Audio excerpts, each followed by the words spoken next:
بسم اللہ الرحمن الرحیم۔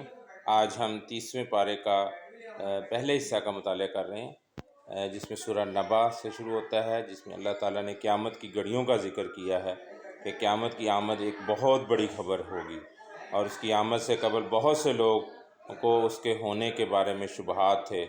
اس صورت میں اللہ پاک نے جہنمیوں کی سزا کا ذکر کیا ہے اور وہ کس طرح صد بہا سال جہنم میں پڑے رہیں گے۔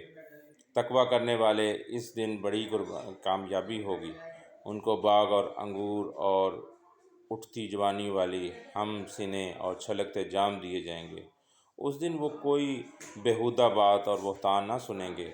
اس دن وہی بول سکے گا جسے رحمان اجازت دے۔ اس دن منکر حق پکار اٹھے گا، کاش میں نابود ہوتا، یعنی مٹی ہو جاتا۔ پھر اس کے بعد سورہ نازعات ہے۔ اس میں اللہ تعالیٰ فرماتے ہیں کہ جو شخص اپنے پروردگار کے سامنے کھڑا ہونے سے ڈر گیا اور اس نے اپنے آپ کو نفسانی خواہشات سے بچا لیا تو اس کا ٹھکانہ جنت ہے۔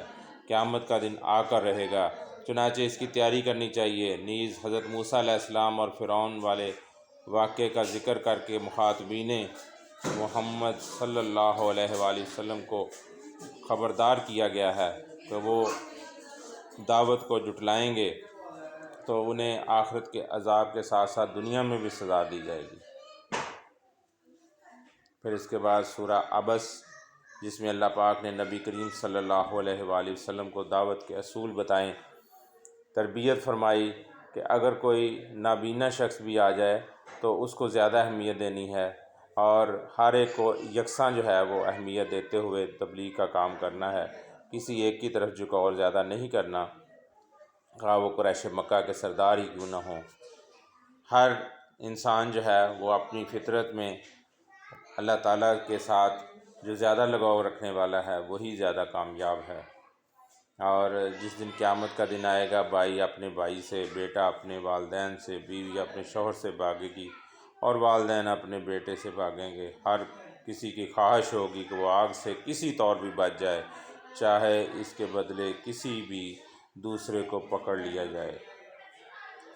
اس کے بعد سورہ تکویر ہے، جس میں اللہ تعالیٰ نے قیامت کی ہولناکیوں کا ذکر کیا ہے۔ ارشاد فرمایا ہے کہ اس دن زندہ گاڑ لی گئی لڑکی سے پوچھا جائے گا کہ اس نے کیا گناہ کیا تھا کہ اسے مار دیا گیا۔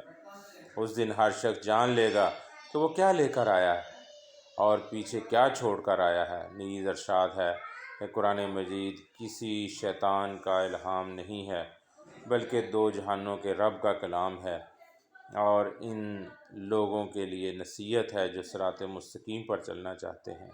نیز ارشاد ہے کہ تم لوگ فقط وہی کچھ چاہ سکتے ہو جو اللہ رب العالمین چاہیں۔ پھر سورہ انفطار ہے، جس میں اللہ پاک نے انسان سے پوچھا ہے کہ تجھے تیرے رب کریم کی طرف سے کس نے دھوکے میں ڈال دیا۔ پھر قیامت کی ہولناکیوں کا ذکر کرتے ہوئے دنیا میں انسانوں کا حساب کتاب کا روز نامچہ لکھنے والے فرشتوں کا ذکر کیا گیا ہے، جنہیں کرام کاتبین کہتے ہیں۔ یہ دو فرشتے ہیں جو انسان کی روزانہ کارگزاری لکھتے ہیں، اور یہی اعمال نامہ قیامت کے دن انسان کو پیش کیا جائے گا۔ قیامت کے دن کا بدلے کا دن ہے اور اس دن کوئی کسی کے لیے کچھ نہ کر سکے گا۔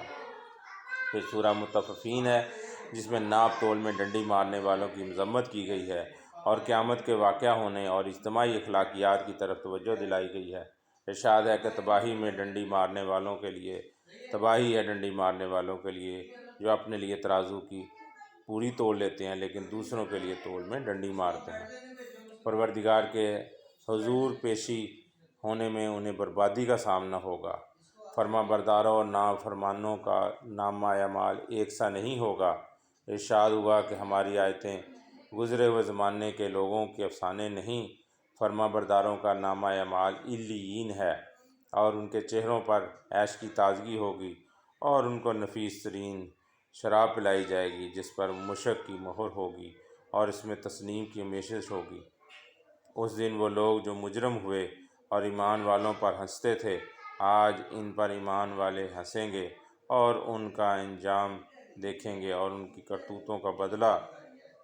پھر اس کے بعد سورہ انشقاق ہے، جس میں اللہ پاک نے ارشاد فرمایا کہ انسان محنت اور مشقت کا خوگر ہے اور اس کو چاہیے کہ اپنے پروردگار کے لیے محنت کرے جس سے اس نے ملاقات کرنی ہے۔ اگر انسان اپنے پروردگار کے لیے محنت کرے گا تو اس کو آسان حساب کا سامنا کرنا پڑے گا، لیکن قیامت کے دلائل دیتے ہوئے فرمایا گیا کہ منکرین حق کو کیا ہو گیا ہے کہ جب ان کے سامنے قرآن پڑھا جاتا ہے تو وہ سجدہ ریز نہیں ہوتے، ان کو دردناک عذاب کی خوشخبری سنا دیجیے۔ پھر سورہ بروج ہے جس میں اللہ پاک نے اہل ایمان پر ظلم و ستم کرنے والے اور دعوت کے مقابلے میں چالیں چلنے والوں کو برے انجام کی خبر دیتے ہوئے اصحاب اخدود کی بستی کا ذکر کیا ہے، جنہیں ایمان لانے کی پیدائش میں انتقام کا نشانہ بنایا گیا۔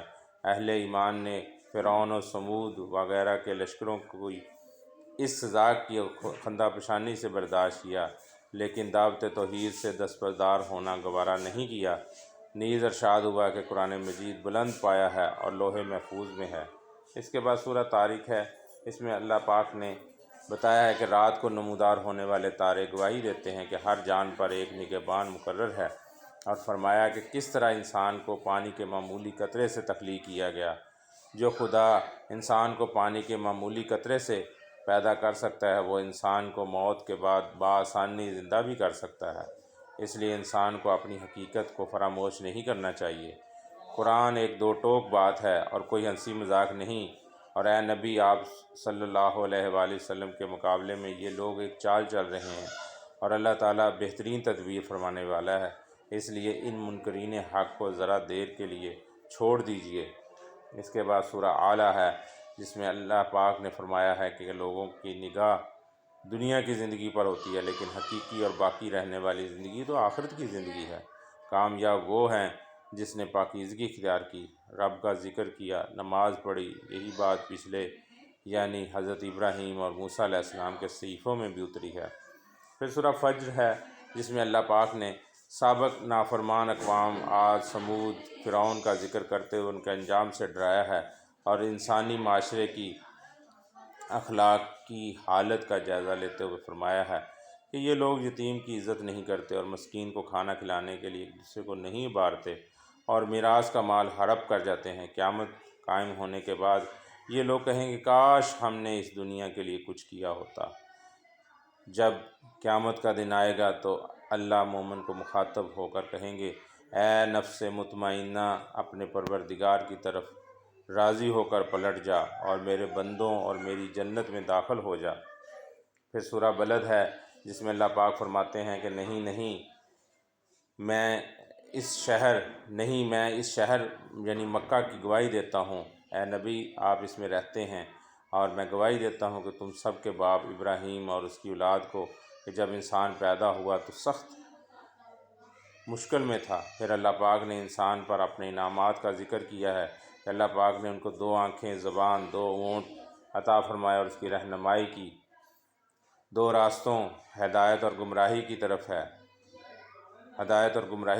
ہے۔ اس کی مرضی ہے کہ وہ کس راستے کا انتخاب کرتا ہے، جو صحیح راستے پر چلے جنت میں جائے گا، جو غلط راستے پر چلے وہ جہنمی ہوگا۔